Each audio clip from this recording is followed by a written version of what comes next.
Marta é o nome fictício de uma jovem espanhola que foi exorcizada por 6 anos seguidos pelo padre José Antônio Fortea. Esse foi o caso do mais alto grau de possessão diabólica de toda a Espanha e foi legitimamente reconhecido pelo Vaticano.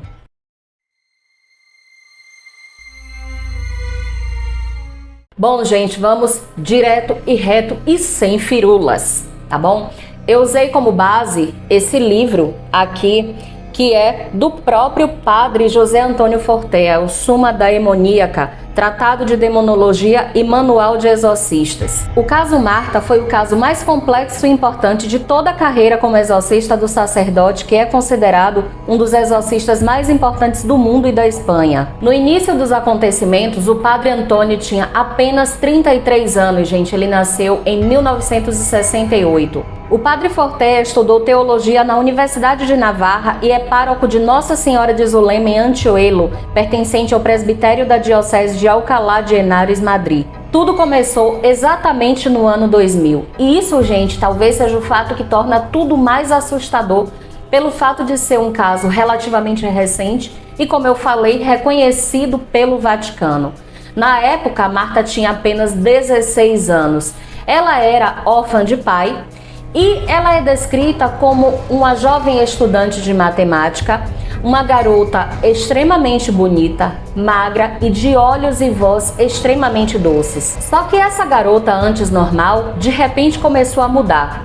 Ela se tornou alguém totalmente agressiva, tinha momentos em que ela entrava em transe, ela tinha convulsões, ela demonstrava conhecer línguas que antes ela não conhecia, ela falava também idiomas totalmente estranhos, ou seja, línguas mortas, e especialmente ela demonstrava aversão a objetos sagrados, sendo que antes ela era extremamente religiosa, tendo inclusive o hábito de comparecer junto com a sua mãe às missas dominicais. Então, no início de 2001, Marta foi internada na unidade de terapia intensiva após apresentar convulsões, sucessivas perdas de visão, e ela gritava incessantemente, sentindo uma dor assim muito forte. O quadro da garota, gente, era assim horrível, tanto que ela foi parar na UTI, né? E ela parecia que ela estava assim à beira da morte.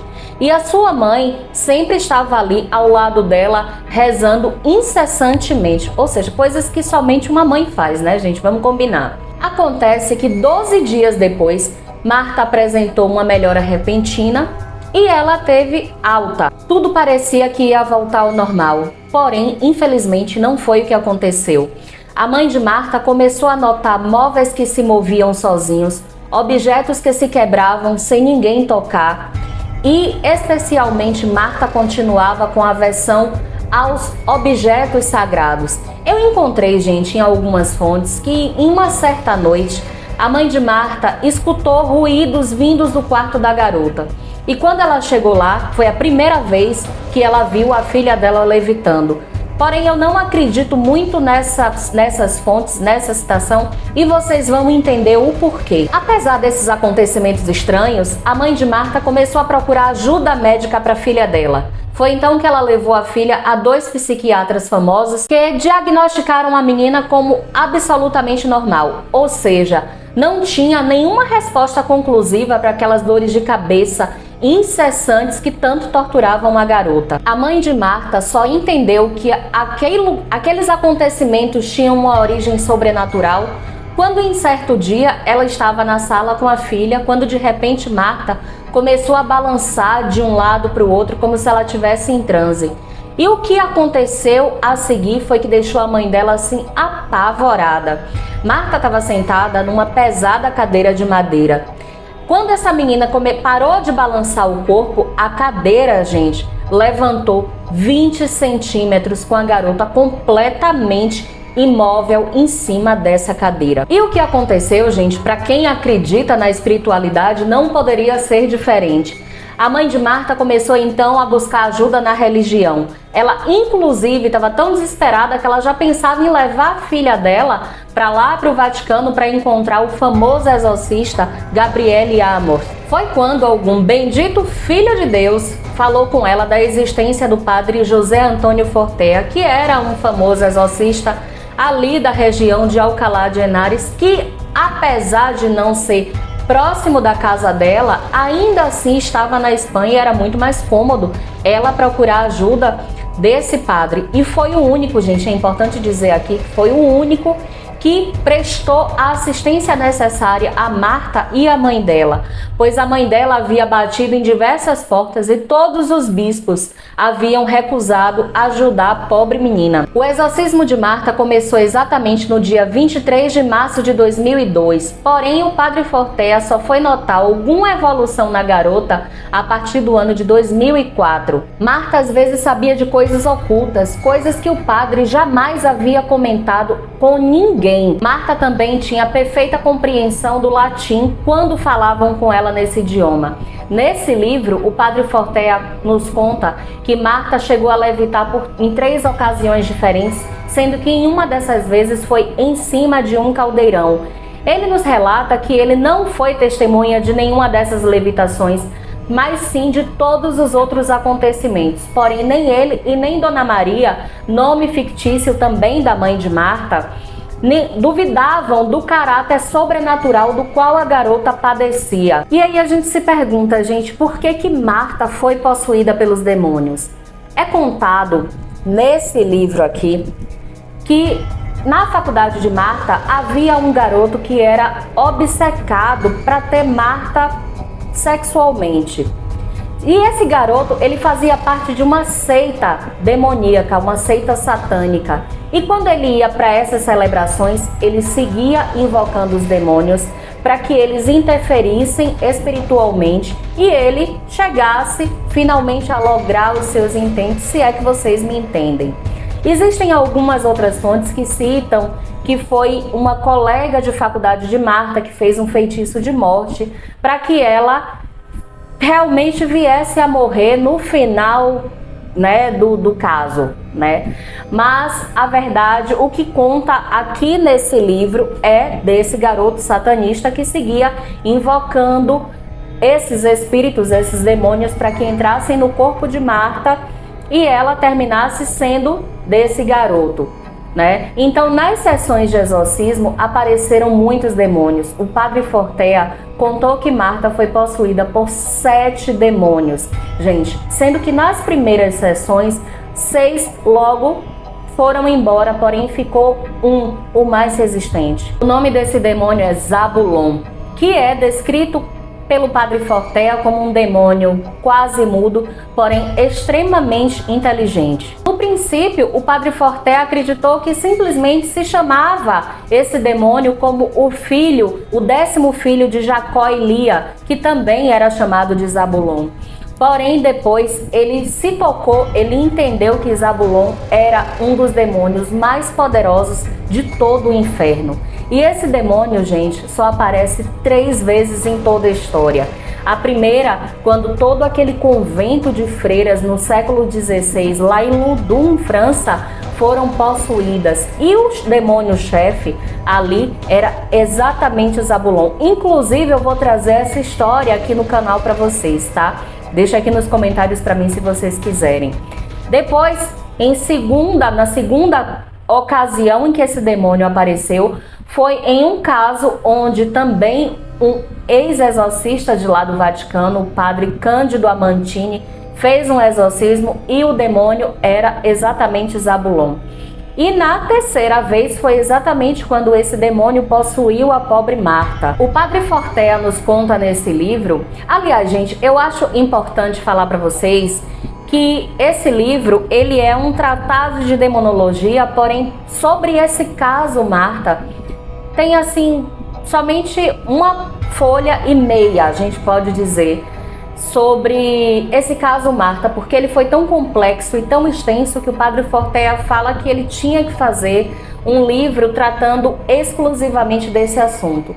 Eu não encontrei esse livro, mas caso vocês saibam, caso alguém assista e saiba onde eu encontro esse livro, por favor, gente, deixa aqui nos comentários para mim, que eu gostaria muito de ler. Então, assim, nesse livro, Summa Demoníaca, ele conta algumas coisas, é muito resumido, mas claro que dá pra gente ter uma noção do que realmente aconteceu, e é exatamente isso que eu tô trazendo aqui para vocês. Como eu tava falando, nas sessões de exorcismo, o padre conseguia expulsar os demônios, mas aquele jovem obcecado por ela, nas suas celebrações lá na seita da qual ele fazia parte, voltava a invocá-los e os demônios voltavam a entrar no corpo da pobre garota, tornando todo esse processo ainda mais longo e difícil.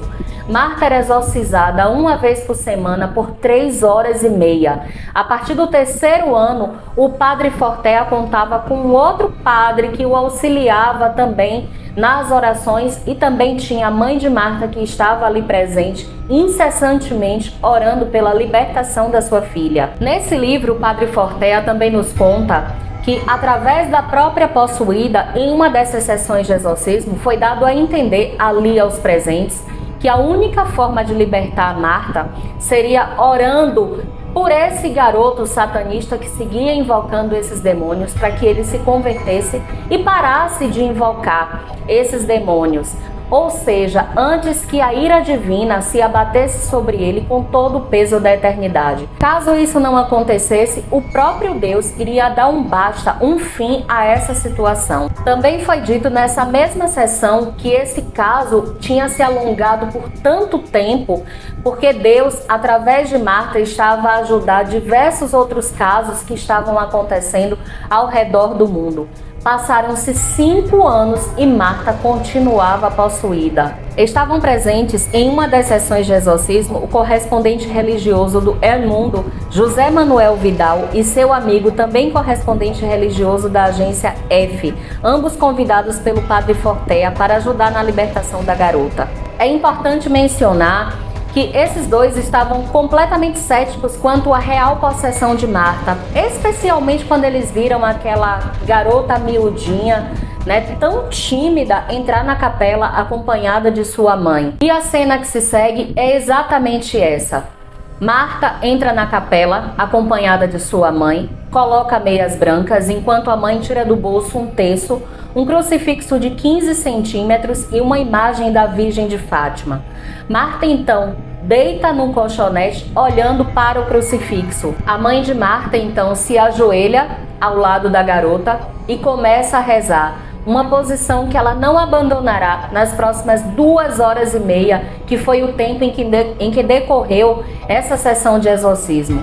Do outro lado, o padre Fortea também inicialmente se ajoelha, bebe um pouco de água e começa a proferir alguma prece incompreensível. Então, gente, a coisa ficou preta. Gritos e urros assim, furiosos, pavorosos, começaram a ser emitidos por Marta, ou melhor, pelo que estava dentro dela. Eu vou deixar, gente, aqui, vou colocar um trechinho do áudio para vocês terem noção do quão assustadora foi essa sessão de exorcismo. Eu acho que eu não posso colocar o vídeo aqui por questão de direitos autorais, mas se vocês procurarem aqui, primeira sessão do exorcismo de Marta, vocês encontram.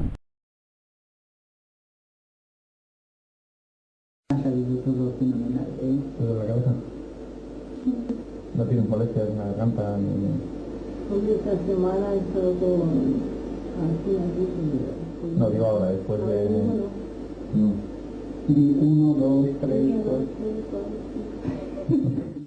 La hago entrar y después se lo doy. María, por el nombre de Jesús, un juguete, ya te lo he dicho, por el nombre de Jesús. Como vocês puderam escutar, esses sons, gente, eles eram tão assustadores que eles chegaram a causar arrepios ali naqueles correspondentes religiosos que agora não estavam mais céticos, porque eles puderam realmente ver que aqueles sons guturais masculinos vindos de outro mundo, aqueles sons roucos, não poderiam ser emitidos por uma garota tão franzina como Marta. Eu vou dar uma resumida aqui, tá, para vocês. O padre então continuou a rezar e ele ordenava que aquele demônio saísse do corpo de Marta.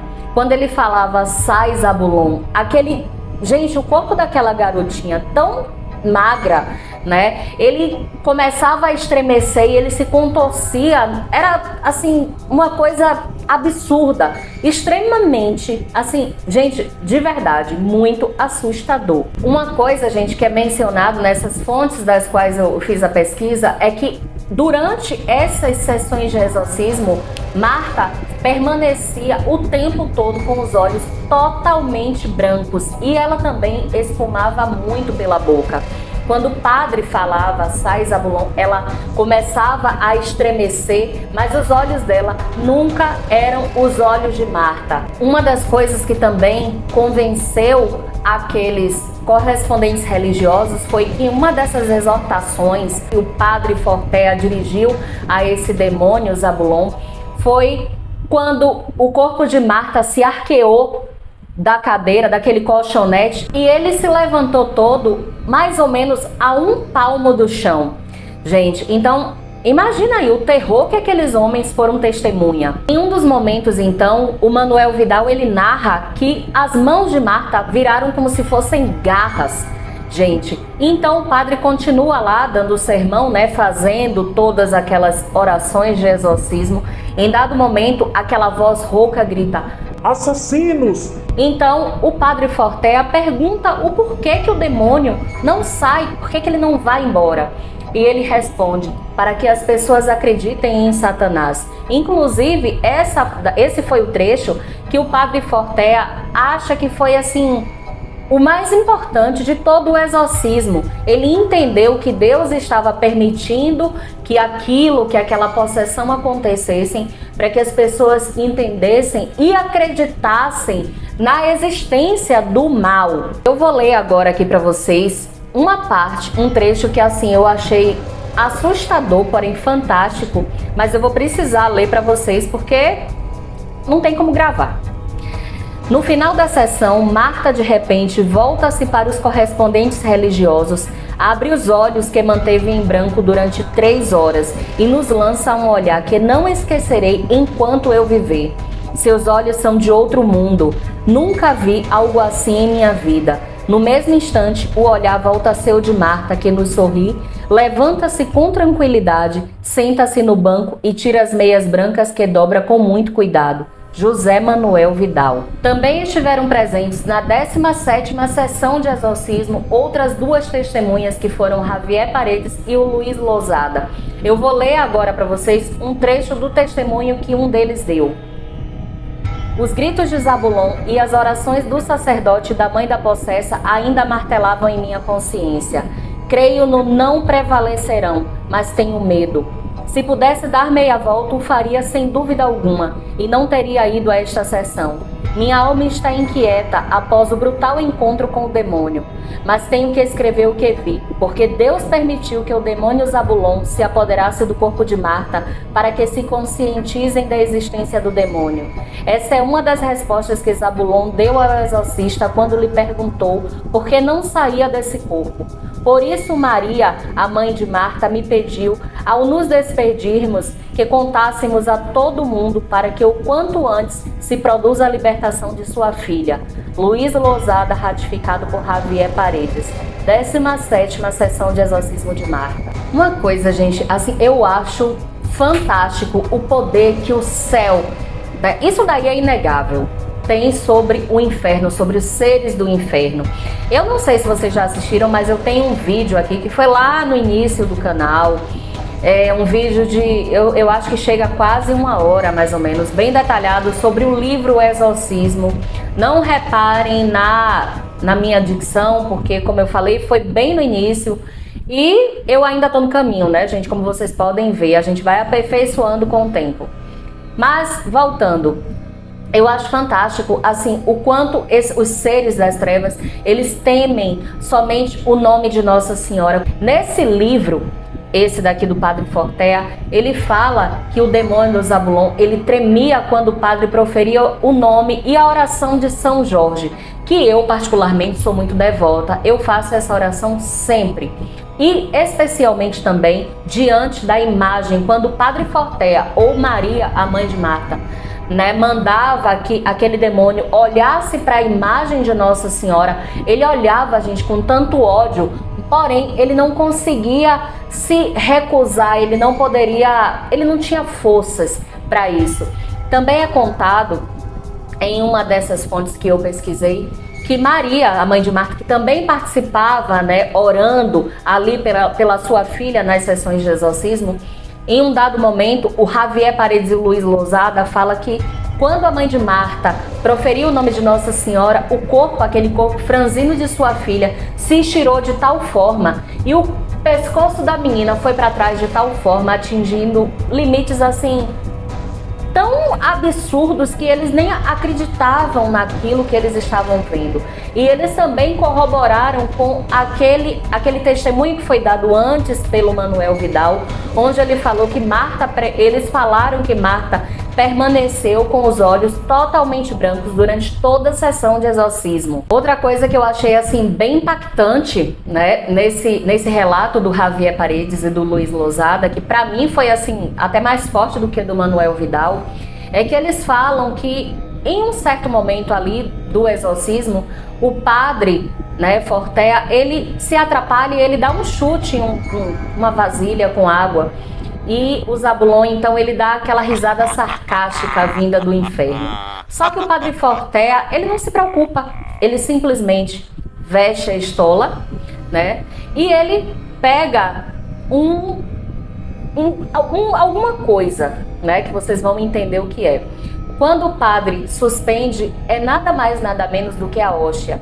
E quando a endemoniada vê aquele objeto sagrado, ela começa, gente, a rastejar de barriga para cima, como se ela fosse um lagarto por toda a capela, tentando se esquivar de receber a comunhão. Só que as ordens que aquele padre exorcista dirigiam aquele demônio eram assim tão imperiosas que ele terminou, sim, ingerindo a hóstia sagrada. Foi aí, após ingerir a hóstia sagrada, que se deu mais um episódio de extrema violência, com o corpo daquela pobre garota se sacudindo, se revirando, assim com extrema violência, gente, até que tudo parou e o padre deu por encerrado aquela sessão de exorcismo. Marta ficou possuída por longos 8 anos. Não esqueçam que eu falei lá no início do vídeo que tudo começou no início do ano 2000. Porém, as sessões de exorcismo só começaram no dia 23 de março de 2002. No ano de 2008, então, numa conferência no México, o padre Fortea falou que Marta finalmente havia sido liberta com sucesso e que hoje em dia ela levava uma vida extremamente normal. Claro que a identidade dela continua sendo preservada, ninguém sabe a verdadeira identidade dessa moça que foi possuída. E isso daí é extremamente necessário, né, gente? Porque a gente sabe o quanto que as pessoas gostam de invadir a privacidade dos outros. E nesse caso é extremamente necessário. Hoje em dia o padre Fortea não exerce mais o cargo de padre exorcista. E ele se dedica mais à produção de livros. E ele continua lá naquela diocese de Alcalá de Henares. Eu indico, gente, para finalizar, que vocês assistam uma série que está disponível na Netflix, que é essa que está aparecendo aqui para vocês, Meu Encontro com o Mal. Para quem gosta desse tipo de assunto de possessão demoníaca, é assim, uma série muito boa, super completa e também tem alguns trechos que são assustadores. Conforme eu falei para vocês, esse livro aqui, gente, ele consta alguns relatos, inclusive essa parte que está marcada aqui. Não sei se dá para vocês verem, eu acho que aqui, caso 1, falando sobre o caso de Marta, é somente daqui até aqui. O resto, gente, eu tive que ir buscar em outras fontes. Vocês sabem que eu gosto de trazer uma coisa bem detalhada aqui, né, para vocês. Eu vou deixar na descrição do vídeo os links das fontes das pesquisas, da pesquisa que eu fiz, tá? Caso vocês tenham interesse, queiram, né, ler mais, se aprofundar mais no que aconteceu. E caso vocês saibam onde eu encontro esse livro, que eu particularmente pesquisei, eu fucei tudo que eu pude e eu não encontrei esse livro que fala exclusivamente do caso da possessão de Marta. Mas caso vocês saibam onde eu encontro, por favor, gente, me indiquem. tá bom? Espero que vocês tenham gostado desse vídeo. Não esquece, gente, de se inscrever no canal, ativar o sininho de notificações, deixar o like, que vocês sabem que é muito importante, tá bom? Compartilhe o vídeo com seus amigos. E é isso, galera. Beijos, até o próximo vídeo. Tchau, tchau.